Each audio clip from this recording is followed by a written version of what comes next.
Solo travel is overrated. Unless you're going on a trip for the first time and trying to figure out life and find yourself in your early 20s.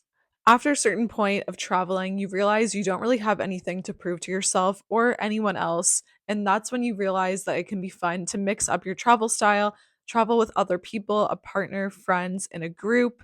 You don't always have to do everything on your own. Welcome back to my channel. If you're new here, I'm Amy and I travel pretty much full time while creating content on Instagram, TikTok, YouTube, and on my blog. And right now I am in the UK and I'm doing a bunch of travel coming up, and it's just got me thinking, do I like to solo travel anymore? Is it overrated? What do I think about it? It's something I've been thinking about a lot more than usual just because I've gotten used to traveling with my partner and I've been hosting group trips. I have one coming up in less than a week to Greece. So you're going to see some content there very soon. But I've been thinking, is solo travel overrated? I just turned 30. I have a whole video talking about things I've learned in my 20s if you want to go check that out. But I feel like now that I'm in my 30s, I just don't enjoy solo travel the same way I used to. And that's not to say that solo travel didn't change my life, as cliche as it is, it did. I solo traveled for most of my 20s and I've traveled to a lot of countries on my own. So I think it's safe to say that I did have a really big impact, and I think it's something everyone should try at least once. However, it's not going to be for everyone. I've met people who've gone on solo trips and not really had the best time and have really enjoyed trips that they've taken with friends or partners instead. So I don't think everyone should, really push themselves and go on solo trips all the time just to prove something. I think if you've gone on a solo trip once or twice, you didn't have the best time, it's safe to say that you might just like to travel a different way. I want to talk about some of my personal highs when it comes to solo travel. I think that it builds confidence. If you are young and you're not really sure what you want to do with your life, it's a great time and place to learn about yourself, the world, other people. And if you're traveling with other people and you're trying to do all of that, it can be really hard because you have all this outside noise and people, making decisions, deciding what you're going to do on this trip, kind of influencing how you think, when you can go out, meet new people on your own, and form your own opinions about things. I think when you're traveling with someone else, it can be really hard to have the same experience you would as a solo traveler just because you're more closed off. You're not as likely to speak to as many people. But if you're by yourself, you will be putting yourself out there because you need to make friends. You want that social connection. So that's been something that I've really loved from solo travel, is that I've put myself out there. I've met really interesting people. I've learned what I might like and dislike and things that I might want to do in the future work wise. It's given me a lot to think about and also given me confidence to go out there, ask for what I want. I think even going out to meals is something I wouldn't have been comfortable doing before going on a solo trip. And now it's just a regular occurrence and feels completely normal. So there's been lots of benefits to going on solo trips and solo travel in general. Another thing I loved about solo travel was the freedom it gave me. I felt like I could decide to go anywhere whenever. I could pick up and leave if I didn't like a place. I could decide what I was going to eat every single day. I could decide where I was going to go, what I was going to do. And if I didn't want to do something that day, I could just chill. And I loved that about it. I just think that you're not going to experience that type of freedom unless you go on a solo trip at least once. With that said, there is also a lot of lows that come with solo travel. It can be really lonely at times, especially if you're doing it for a long stint of time. You have to kind of get used to that. Also, you're not going to meet people right away when you're traveling. It might take a couple of days of going to different hostels or staying at one hostel before you meet someone that you click with and you want to do activities with. So it can definitely feel lonely. Another big one for me is decision fatigue. My boyfriend can attest to this because I hate making decisions when traveling. I feel like there's just so many you have to make. Where are you going to next? What hostel are you booking? How are you getting there? What flights do you need to book? Do you need to book a Uber? Do you have to, like, how are you going to get there? What are you going to eat when you get there? What restaurant should you go to? There's just so many questions and decisions you have to make constantly. And I know it's a good problem to have, but you definitely get tired doing that all the time for yourself. And sure, you're going to meet people at hostels if you're staying at hostels along the way. That takes some of that pressure off. They invite you to do activities or go on a road trip or whatever. Things come up and you don't have to think as much, which is great. But I have found it to be so draining over time, just constantly deciding everything all the time. Sometimes you just want to have someone decide things for you. And I learned that I'm definitely that type of person.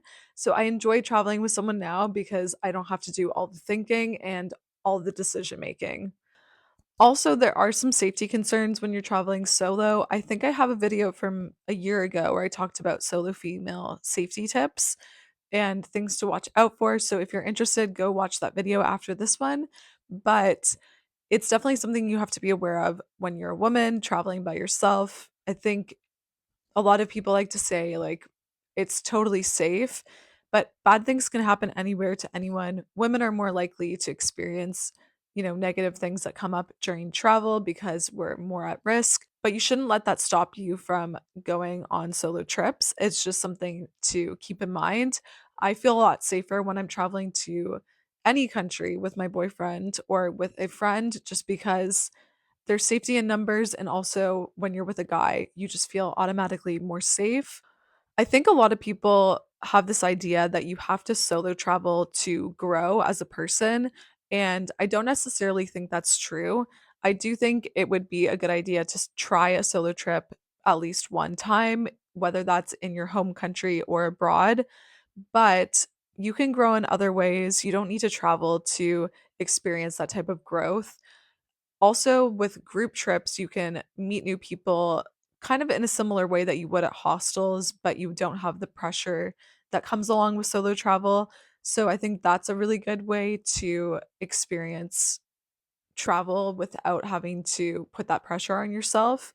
And you can also grow and learn a lot about yourself in the process. When it comes to traveling with a friend or a partner, you have to be really, really careful about who you choose to travel with.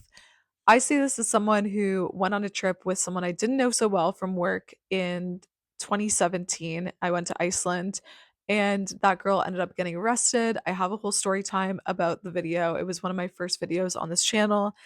It was a crazy time in my life and I regretted going with her. Not so much a proper regret, but I definitely should not have done the trip with her.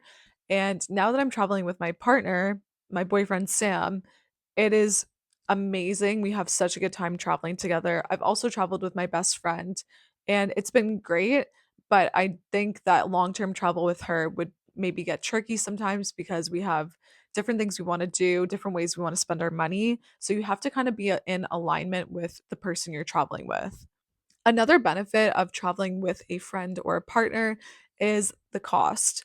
Your accommodation cost is going to be a lot cheaper, and you can stay at hotels, Airbnbs, and stuff like that a lot easier when you're with someone else because you're going to split the price. It's a lot harder to afford that if you're a solo traveler, and the world is kind of built for couples and families. Everything's going to be a little bit cheaper if you're doing it as a pair. So that is a benefit if you do want to travel with a friend or a partner. I also just find it to be the most comfortable way to travel if you're really close with someone and you get to experience those new things with someone else instead of by yourself. When you're solo traveling, you're still going to experience things with other people, but I think it makes it special to share certain experiences with people that you're close to. When I was traveling for a while by myself, I got to a point where I just was getting fed up that I had no one to travel with because I had experienced so much. I had been bungee jumping, skydiving, paragliding, hiking on amazing mountains, safaris, stuff like that.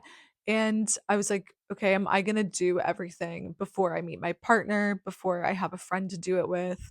It just felt like I was experiencing the best parts of life without someone close to share it with. And that was a little bit difficult at times. But you shouldn't let that stop you from traveling and doing things on your own as well. I feel like there is a fine line when it comes to balancing that sort of thing. And you should still go and do what you want to do. Like, don't stop doing stuff just because you're single or have no one to travel with.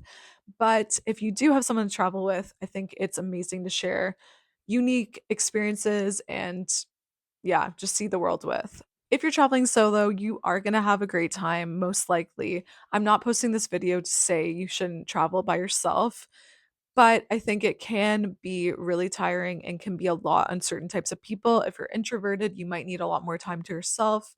You might need to just go do things on your own instead of being in dorm rooms with people all the time. You might want to book some private rooms, but then you're going to have to take that into account when you're budgeting and saving for the trip. You're going to have to save a little bit more if you want to have more comfort and more space and time to yourself. One last thing I wanted to say is that a lot of times people will see solo travel as this time of self discovery. And while that can definitely be the case, my therapist brought up a point and a question that I think is very valid to bring up. Are you traveling because you love to travel, or are you traveling to escape? And I think a lot of people will travel to escape their lives and kind of run away from their problems. I don't necessarily think I was that type of person to travel through my 20s to run away from life. I genuinely loved it. I was building a business around it. However, that is something to keep in mind. What is your motive for traveling? It's totally fine to go travel. And if you feel like you need to escape something, do a short trip, learn about yourself, learn about what you want out of life. There's nothing wrong with that. But I just thought that was funny and interesting to consider if you're thinking about solo travel. So I would love to know, do you think solo travel is overrated? I gotta say, now that I'm in my 30s, I think sometimes it can be a little bit overrated. That's not to say you shouldn't go on a solo trip. As I've said about 100 times in this video, I do think solo travel is important and a great experience everyone should try, but it's not going to be for everyone. You don't have to do it forever. You don't have to do it always. You can travel with other people. You can travel in a group. You can travel with a partner. Do what feels right to you. Honestly, it's your life, and if you don't feel like solo travel is the thing for you, you don't have to do it. I personally have had a great experience. For the most part, I've met amazing people. It's actually how I met my boyfriend. So I owe a lot to solo travel when I think about it that way. Anyway, thank you so much for making it all the way to the end of the video. I appreciate you guys so much. If you haven't done so already, make sure you subscribe because I put up new videos twice a week.